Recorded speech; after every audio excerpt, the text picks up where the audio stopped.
오늘의 사연은 결혼 10년차 월세살이 끝에 내 집 마련 통장을 발견하고 비밀번호를 푸는 순간 월세살이 남편의 비밀이 밝혀지는데 라는 내용의 사연입니다. 그럼 오늘의 사연 읽겠습니다. 안녕하세요. 곧 있으면 마흔을 바라보는 여자입니다. 어릴 적 제가 생각한 저의 40대는 지금과 참 많이 다르네요.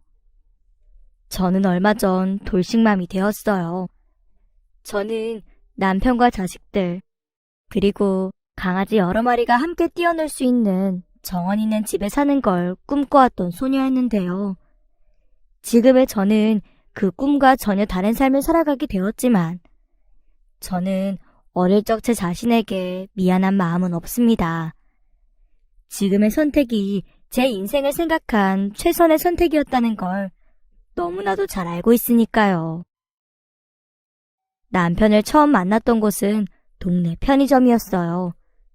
집에 가는 길에 유일하게 있었던 편의점이 그곳이었는지라 저는 그 편의점의 오래된 단골 손님이었죠. 남편은 당시 그 편의점의 아르바이트생이었습니다. 편의점이다 보니 아르바이트생들이 툭하면 바뀌고 하는 걸 잘 알아서 그때까지 딱히 제가 기억할 만한 사람은 없었는데요. 남편은 달랐어요. 대부분 편의점 알바생들은 낮에만 있거나 밤에만 있거나 둘 중 하나잖아요.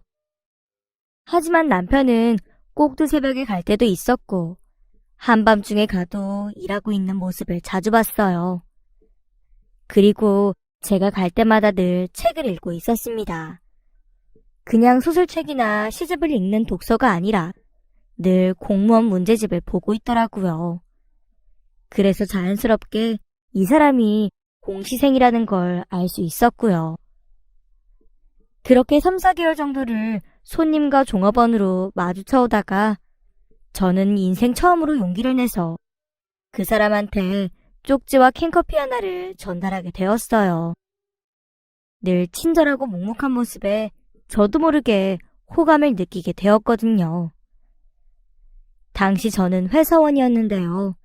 저 역시 집안 사정 때문에 고등학교 졸업 후 바로 대기업 하청 생산직에 취업했던 터라 남들보다 더 잘 벌고 그런 건 아니었지만 남편한테 좀 미안하기도 했어요.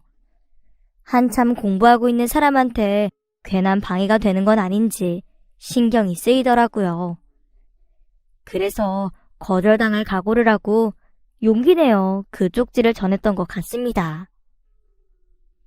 그리고 아니나 다를까 제가 쪽지를 건넨 다음 날에도 다다음 날에도 연락이 오지는 않았습니다.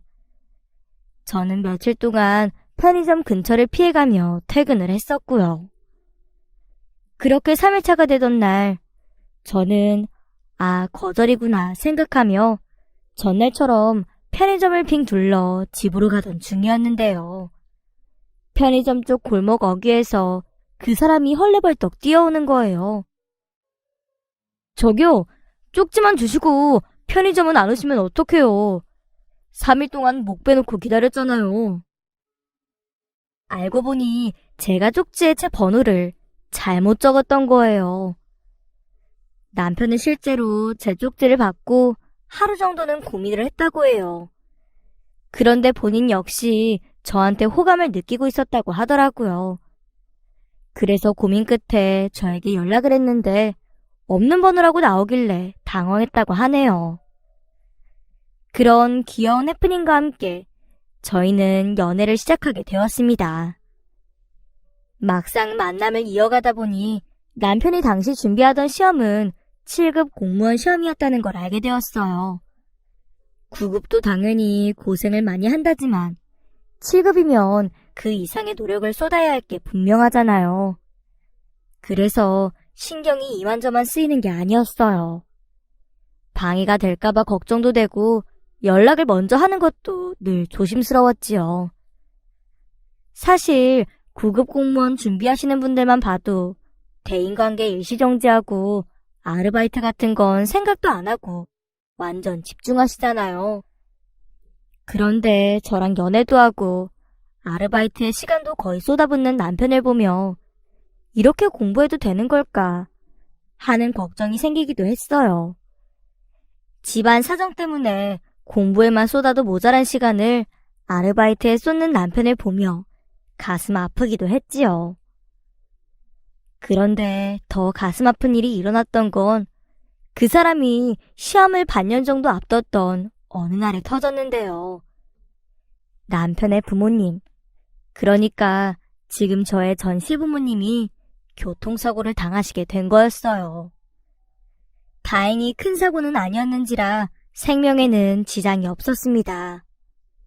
하지만 안 그래도 녹록지 못한 경제 사정에 부모님 두 분이 병상에 누우시게 되니 경제적인 타격은 쓰나미처럼 맞게 된 거죠. 사고와 동시에 남편은 집안의 가장 역할을 하게 되었고 엎친 데 덮친 격으로 남편 동생의 학비까지 필요한 상황이 되어버렸어요. 남편은 저에게도 이 사정을 차일피일 미루며 말을 하지 않다가 모든 걸 결정하고 나서야 알려주더라고요. 시험을 포기해야 할 것 같다고요. 지금 이 상황에 내 꿈만 붙잡고 있자니 온 식구가 다 절망적인 상황이 될 것 같아. 나 한 사람만 고생하면 모두가 제자리로 돌아올 수 있을 것 같아서 아무래도 시험을 포기하고 아르바이트도 그만둬야 할 것 같네. 숙식까지 제공되는 공장이라도 가서 일단 돈부터 빨리 모아야 하지 싶어. 저는 그 말을 듣고 왜 결혼이라는 생각부터 들었을까요? 그 사람을 정말 많이 사랑하긴 했나 봅니다. 그 안쓰러운 인생에서 구제해주고 싶다는 생각이 덜컥 들었어요. 제가 돈이 많은 것도 아니었지만 저에게 단 한 푼도 도움받고 싶지 않다고 딱 잘라 말하는 남편을 보면서 저는 결혼을 다짐했던 것 같습니다. 얼마나 악착같이 공부했는지 옆에서 다 지켜본 저로서는 가족을 위해 꿈을 접는 모습이 너무 마음 아팠거든요. 하루빨리 가정을 이루고 안정을 찾아서 꿈을 향해 달려가게 해주고 싶었어요. 당시 도련님은 남편에게 무조건 사립대학을 가고 싶다고 투정을 부렸다고 하더라고요. 그런 말도 얼마나 밉게 들렸는지 몰라요. 부모님 병원비만으로도 생활고에 시달릴 정도였는데 국립대 학비에 2배에서 3배까지 나오는 학교를 고집하는 이유가 궁금했죠. 그렇게 남편이 아르바이트와 시험 공부를 모두 접고 공장으로 들어가고 난 뒤 약 3개월 만에 당시 시댁 사정은 많이 정리가 됐어요. 병원비랑 학비를 빠듯하게 내줄 수 있었을 만큼 정말 고된 일을 했다고 하더라고요.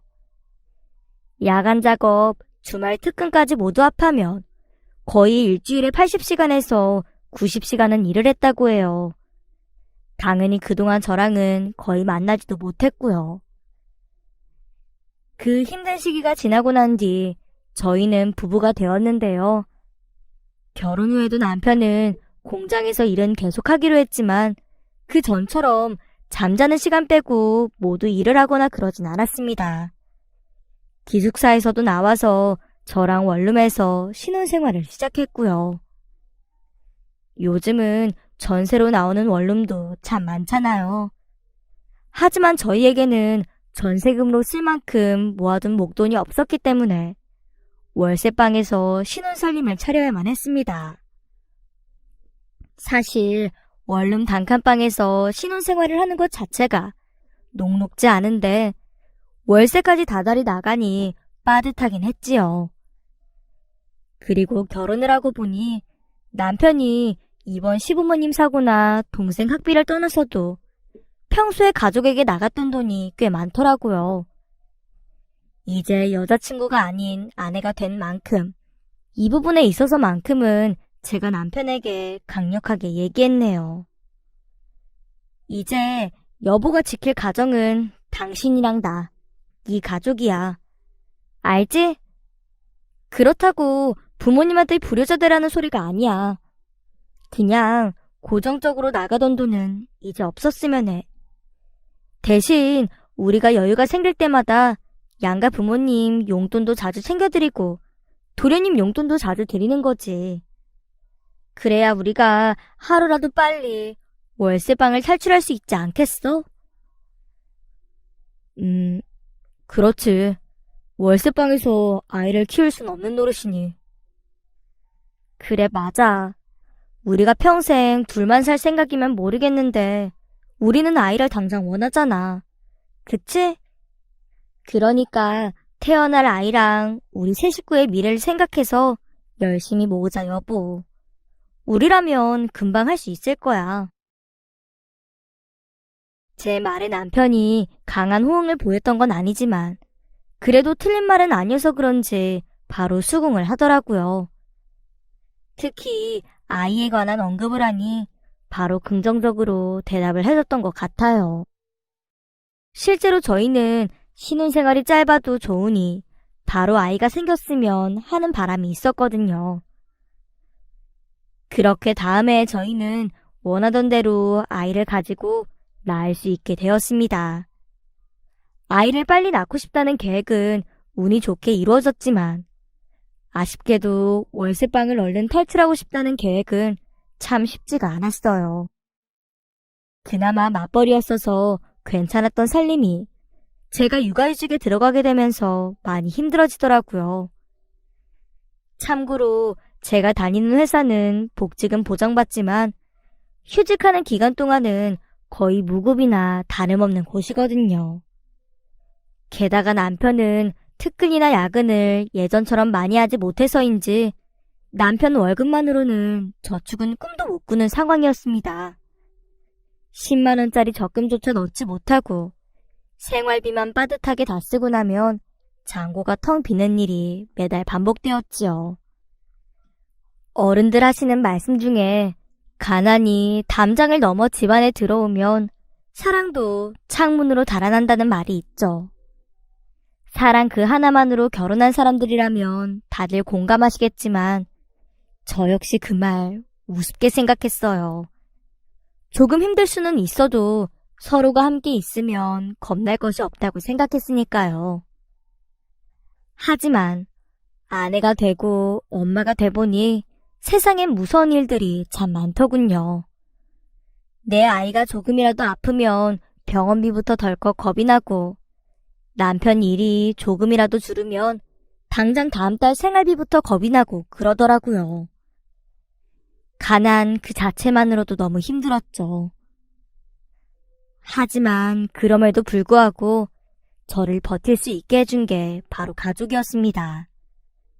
생글생글 쑥쑥 커가는 아이를 보는 게, 차린 건 없어도 늘 맛있게 먹어주는 남편을 보는 게 저의 유일한 낙이자 유일한 버팀목이었어요. 하지만 저를 힘들게 하는 요인이 가난 하나뿐만은 아니었는데요. 형이 공무원 시험을 포기하더라도 본인만은 사립대학에 보내달라고 떼를 썼던 바로 그 도련님 때문이에요. 사실 도련님은 제가 남편과 결혼하기 전에도 참 모진 말을 생각 없이 툭툭 내뱉곤 했어요. 나는 우리 형이 그래도 좀 어려운 시험 준비했던 사람이라서 아무리 못해도 9급 공무원이나 공기업 다니는 형수님 정도는 데리고 올 줄 알았는데 말이야. 이런 말을 제 면전에다가 툭 하는 성격이에요.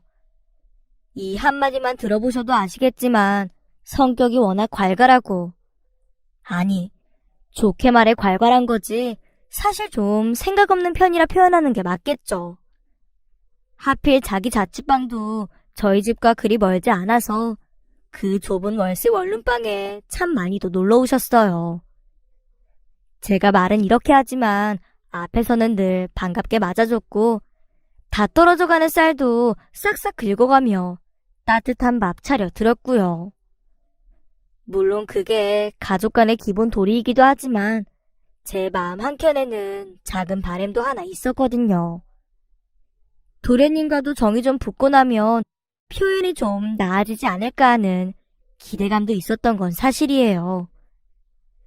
하지만 도련님은 오히려 더 저를 만만하게 대하는 성향이 있었어요. 저도 사람인지라 화가 불쑥 올라와서 도련님, 적당히 좀 하시죠? 라고 말해서 분위기를 싸하게 만들었던 적도 있었고요. 하지만 그럴 때마다 항상 시어머니가 제 편을 정말 많이 들어주셨고 자기 막내 아들인데도 항상 불호령을 내듯 대신 혼을 내주셔서 정말 좋았어요. 내심 감사한 마음이 늘 컸죠. 제 고충을 친정어머니만큼이나 알아주셨던 분이 바로 시어머니셨습니다. 그래서 다른 건 몰라도 내가 시무복 하나는 정말 타고났다고 생각해왔고요. 항상 저에게 모자란 아들내미 걷어주어 고맙다. 너처럼 생활력 강한 여자를 만난 건 내 아들의 과분한 복이다. 와 같은 말씀을 아끼지 않고 해주셨던 분이세요. 그런 한마디 한마디가 저에게는 큰 위로와 위안이 되었네요. 저는 그렇게 강산이 변하고도 남은 세월을 원룸에서 악착같이 버티며 돈을 모았어요. 저도 제가 이렇게 긴 시간 동안 원룸을 탈출하지 못할 줄은 꿈에도 몰랐네요. 그래도 제가 육아휴직을 끝내고 회사에 복직하면서 아주 조금씩이나마 돈을 모아갈 수 있었고 아이에게 들어가는 돈을 제외하고는 정말 허리띠 제대로 묶으며 살았습니다. 10년 동안 제 청춘을 다 바쳐 원룸을 벗어날 여건을 만들었다고 해도 과언이 아닐 겁니다. 하지만 애초에 저희의 목표였던 아파트 입주에 가까운 금액은 아니었어요. 원룸은 탈출하지만 푸른 빌라 정도로 갈 수 있는 최소한의 원금이 마련되었지요. 하지만 그것만 해도 어디겠어요. 저는 나름의 쌈짓돈이 마련된 그날 통장을 부여잡고 통장에 적힌 숫자를 보고 또 보면서 그 돈을 안주 삼아 모처럼 편의점에서 4캔 10,000원 하는 맥주도 사서 마셨네요. 예전엔 그마저도 저에게는 큰 사치였거든요. 남편이 야간을 하던 날이어서 혼자 그렇게 조용히 맥주를 마시는데 저도 모르게 행복과 안도감의 눈물이 흐르더라고요. 그렇게 한 달쯤 지나고 긴 시간 동안 고대해왔던 이사 시즌이 다가왔어요. 얼마나 설레고 기대했으면 일에 육아에 이삿짐 정리까지 병행하는데도 피곤한 줄을 모르겠더라고요. 그런데 조금 의아했던 건 남편도 분명 좋아하기는 하는데 저처럼 들떠 보이지는 않았다는 점이에요. 드디어 월세를 탈출하고 전세로 넘어가는 인생 이막의 기로에 서 있는데 왠지 모르게 무덤덤한 느낌이랄까요? 성격이 원체 묵직한 편이라 그런 건가 싶었어요. 그런데 머지않아 제 설렘 가득했던 행복을 깡그리 무너뜨리는 일이 생기고야 말았습니다.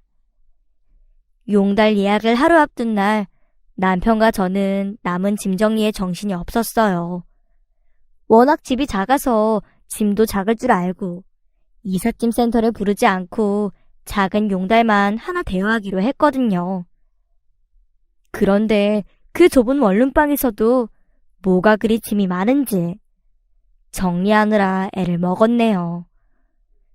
그러던 남편이 버릴 것 좀 미리 내놓고 와야겠다며 오래된 협탁과 아기용품 등을 짊어지고 밖으로 나갔을 때였는데요. 방바닥에 놓여있던 남편의 휴대폰으로 문자 알림이 뜨길래 별 생각 없이 쓱 봤는데 도련님이 보낸 문자더라고요. 그런데 내용이 이상했습니다. 형, 이번 달은 돈 안 들어왔더라. 엄마가 전화하지 말고 문자로 물어보라네. 그 문자를 보자마자 머릿속에 5만 가지 생각이 스쳐 지나갔어요. 특히 결혼 전 남편이 시댁의 생활비에 매달 보탰던 돈들이 떠오르더라고요. 하지만 결혼 이후에는 저희 가족의 살림이 빠듯해서 더 이상 시댁을 도울 여력도 없었을 뿐더러 아이를 위해서라도 그러지 않겠다고 약속했던 남편이잖아요. 그래서 저는 아니지, 아닐 거야라고 되뇌이면서도 손은 저도 모르게 남편의 휴대폰 뱅킹을 향하고 있었어요. 참고로 저나 남편이나 휴대폰 비밀번호는 물론이고 집 비밀번호까지 모두 결혼 기념일이에요. 서로 매번 확인하는 편은 아니지만 급할 때는 결혼 기념일이 비번인 걸 알고 있어서 가끔 들여다보는 정도죠. 그런데 뱅킹 비밀번호가 결혼 기념일이 아니었어요. 순간 뒤통수가 짜릿해지는 기분이 들면서 이걸 무조건 열어봐야겠다는 욕구가 확 올라왔습니다. 그래서 남편은 가구를 버리고 언제 집으로 들어올지 모르는 상황이었지만 이미 도련님의 문자 내용에 꽂혀버린 저는 그마저도 안중에 없던 상태였죠. 그때부터 이것저것 눌러보기 시작했습니다. 제 생일, 남편 생일, 아이의 생일까지도요. 하지만 아무것도 맞지 않았어요. 그때 그 순간 제 머리를 스치는 마지막 번호가 있었는데 바로 시어머니의 생신 날짜였습니다.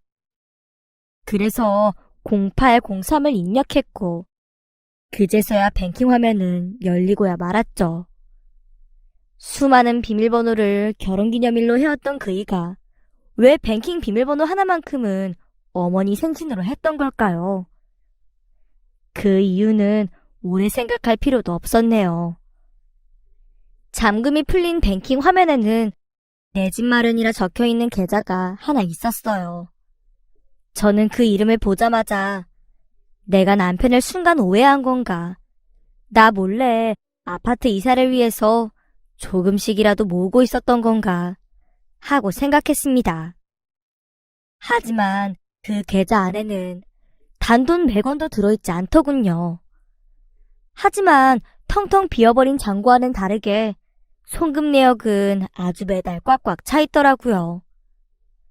도련님 이름, 시어머니 이름으로 번복된 그 내역을 저는 하나하나 내려가 보기 시작했습니다. 시댁에 들어간 돈은 간헐적인 용돈 정도의 빈도수가 아니었어요. 매달 1일에 정확히 꽂히고 있었더라고요. 그런데 저 몰래 시댁에 돈을 퍼다 나는 것 말고도 저를 충격받게 한 사실이 또 있었는데요. 시댁에 보낸 금액만으로도 제가 알고 있던 남편의 월급 이상이었다는 거예요. 그것도 10년이라는 세월 동안 단 한 번도 빠뜨리지 않고 보냈더라고요. 이 사람 저한테 월급까지 속여가면서 시댁에 돈을 보내고 있었던 거죠. 제 계산이 맞다면 남편은 지금껏 저에게 공장에서 받고 있던 월급을 딱 반으로 잘라서 주고 있었네요. 그동안 이 사람이 저한테 월급만 제대로 건네줬더라면 저희가 월세방을 탈출하는 데 걸리는 기간은 10년이 아니라 5년도 채 안 걸렸을 거라는 결론에 도달했어요. 그 사실을 인지하고 나니 평생 느껴본 적 없던 분노가 치밀어 오르더라고요.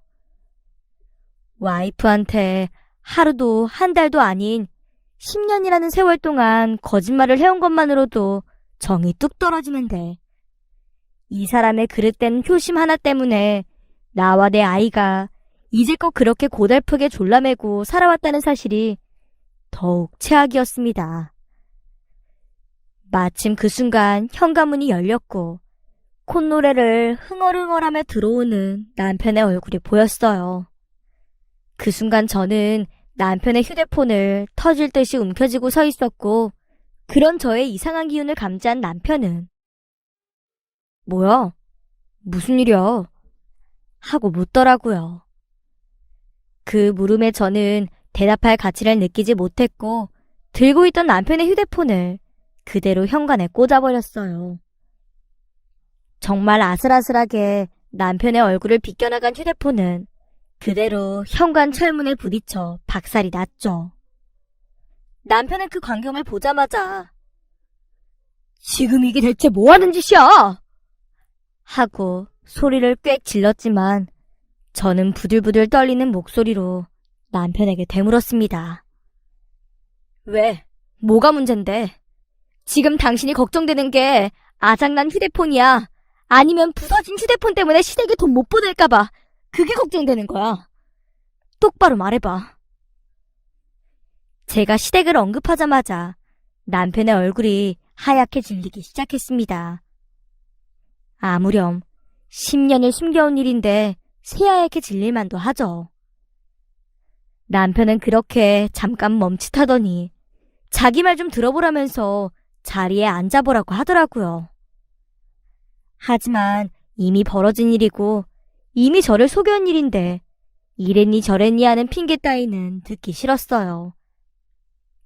긴 말하기 싫었던 저는 다 필요 없고 당장 시댁에 들어간 돈 절반이라도 회수해와. 지금부터 돈 못 준다는 말도 절대 빼먹지 말고 지금 당장 전화부터 해서 내 눈앞에서 말해. 그거 아니면 당신이랑 더 대화할 가치도 살아갈 가치도 없으니까 가짜는 해명할 생각 말고! 라며 소리를 질렀어요. 그런데 놀랍게도 남편은 그때부터 얼음이 되더라고요. 시댁에 전화를 걸 엄두조차 내지 못하는 모습을 보면서 저는 정말 충격을 받았습니다. 제가 생각했던 것보다도 남편은 훨씬 더 심각한 효자였던 거죠. 물론 효자가 나쁜 건 아니죠. 하지만 집안 상황 뻔히 알면서도 거짓말까지 해가면서 몰래 본가를 도왔다는 건 다르잖아요. 저에 대한 신뢰부터 박살내는 문제이기 때문에 저는 그 모습을 지켜보다가 아이를 데리고 친정으로 가버렸어요. 그렇게 며칠쯤 지났고 저희 친정 부모님도 저희 부부의 사정을 자연스럽게 다 알게 되셨습니다. 처음에는 저더러 애까지 데리고 여기 와서 뭐 하는 거냐며 부부싸움은 칼로 물베기인데 이렇게 회피해서는 안 되는 거라고 저를 타이르셨거든요. 그런데 제가 참다 못해 그간의 일을 모두 털어놓았고 부모님은 남편의 거짓말에 당연히 충격을 받으셨습니다. 게다가 모든 걸 다 아시고 난 뒤에는 저더러 당분간 친정에서 지내면서 생각 정리를 충분히 해보라고 하셨어요. 웬만하면 아이를 생각해서라도 참고 들어가라고 하실 줄 알았는데 얼마나 충격적이었으면 부모님마저도 저더러 정신 똑바로 차리고 생각 정리를 하라고 하실까 싶더라고요. 그날이 아마 토요일 밤인가 금요일 밤인가 그랬을 겁니다. 친정 식구들이랑 치킨 2마리 시켜놓고 TV를 보고 있는데 갑자기 집 앞에 웅성웅성하는 소리가 들리더니 이내 곧 초인종이 막 울리는 거예요. 그때 시간이 밤 9시 10시쯤 되는 늦은 저녁이었어요. 이 시간에 누군가 싶어서 제가 나가봤는데요. 문 앞에 남편이 와 있는 거예요. 게다가 옆에는 시어머니랑 시아버지까지 같이 서 계시더군요. 이 늦은 시간에 연락 한 통도 없이 사돈집에 우르르 와 있는 이 사람들의 모습을 보면서 저는 이미 이 사람들 정상 아니다라고 생각을 했어요. 그런데 안에서 친정부모님은 이 시간에 누구냐며 밖을 내다보러 나오시더라고요.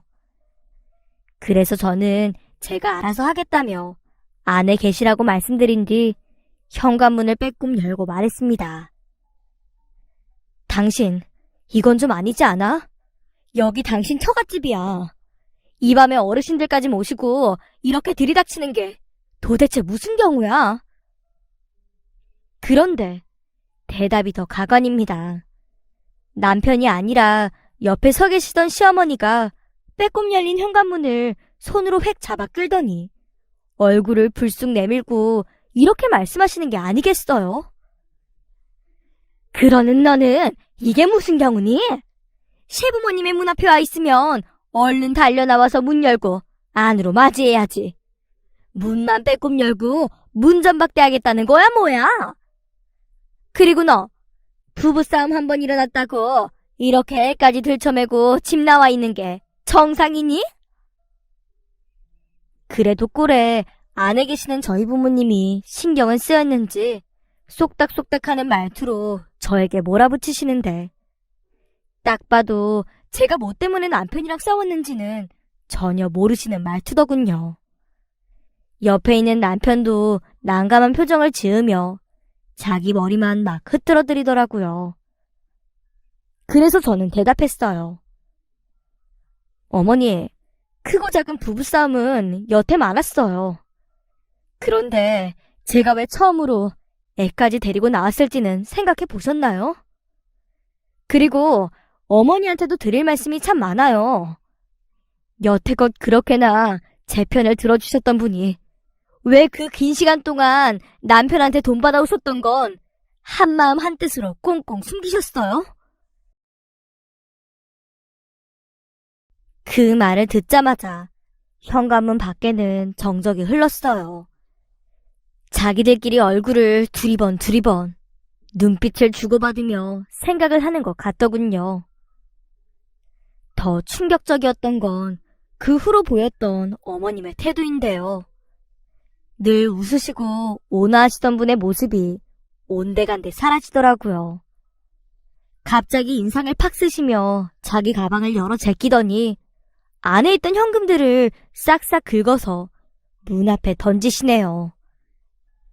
참고로 딱 봐도 남편이 이제껏 보냈던 돈의 100분의 1도 안 되는 금액이었어요. 옛다. 다른 데도 아니고 시댁이 보탬이 된 게 그리도 억울하더냐? 내 아들 돈이 내 집에 들어온 건데 네가 뭐가 그리 억울하디? 돈 문제는 돈으로 해결하마. 모자라다는 돈은 이체해줄 테니 그리 알고. 자, 됐지? 여자가 어디서 남편 돈을 팽겨치고 집 밖에 나와서 이러고 있어? 당장 들어가지 못해? 잔뜩 흥분한 시어머니는 점점 언성이 높아지고 있었고 결국 안에 계시던 친정 부모님도 모든 이야기를 듣게 되었습니다. 그러자 제가 말릴 틈도 없이 현관문을 박차고 나가시더라고요. 두 분 중에서도 유독 크게 분노하셨던 저희 어머니가 시댁 식구들을 향해 이렇게 소리치셨네요. 듣자 하니 못 참아주겠네. 보소 사돈댁, 당신들 제정신이야? 지금 당신들이 어디서 이 난리를 부리고 있는 줄이나 알고들 이러는 거요? 부부들 간에는 콩 한 쪽도 나눠 먹으라고 하는 마당에 월급까지 속여가면서 몰래 뒷돈 나눠들 먹었으면 미안하다는 말부터 나와야 정상 아니오. 사과라도 하러 왔나 싶어서 잠자코 들어줬더니 이것들이 아주 제정신들이 아니구만. 경찰 부르기 전에 썩 꺼져요들. 엄마는 대문 앞에 흩뿌러져 있던 현금들을 마구잡이로 손으로 주워 모으더니 주워들었던 그 돈을 그대로 남편의 얼굴에 집어던지고 현관문을 부서질 듯 닫아버리셨어요. 더 어이가 없었던 건 시댁의 반응인데요. 그렇게 욕처먹고 돈 싸대기까지 맞았으면 그냥 돌아갈 것이지. 닫힌 문에다 대고 쌍욕을 하고 발로 쾅쾅 걷어차고 난리도 아니었죠. 저는 그 상황을 문구멍으로 내다봤는데 남편 놈이 그걸 말리고 있는 게 아니라 문을 같이 걷어차고 있더라고요. 그 모습을 보며 마음을 굳게 먹었습니다.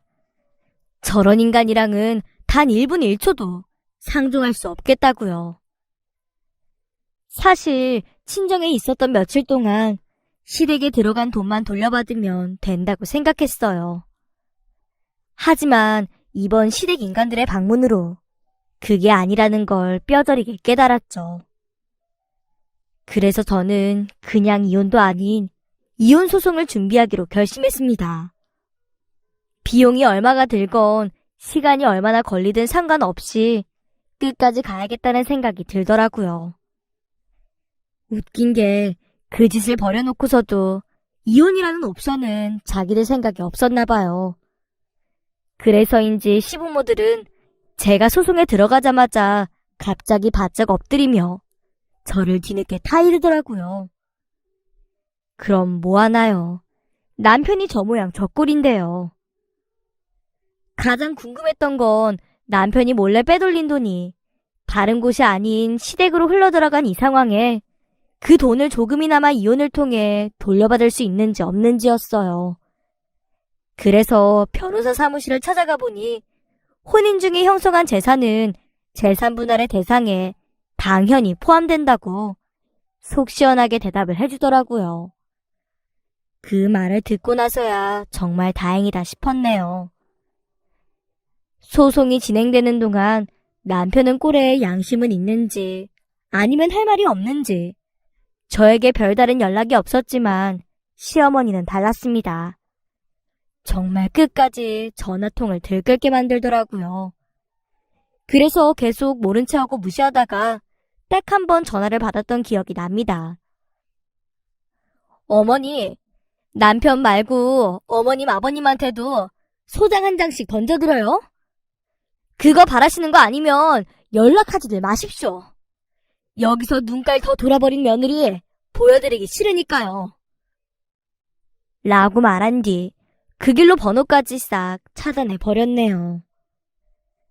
그 후로 저는 시댁이 어줍잖게 이혼 뜯어말린답시고 내밀었던 금액보다 훨씬 더 큰 위자료를 받아낼 수 있게 되었어요. 그런데 이 큰돈이 대부분 시댁에 흘러갔었던 우리 가정의 돈이었다고 생각하니 기분이 좋다가도 분노가 확 치밀기도 했네요. 하지만 위자료 문제와 달리 양육권 문제는 조금 치열했어요. 그래도 끝내 제가 다 지킬 수 있게 되었죠. 그 모든 정신사나운 시간들을 깔끔하게 보내고 저는 원래 이사 가려던 집 문제를 해결하고 이제 친정부모님과 아이가 함께 살 수 있을 만한 괜찮은 외곽 전원주택을 알아보는 요즘입니다. 제가 어릴 적 꿈꿔왔던 삶에 조금은 더 가까워지게 된 셈이네요.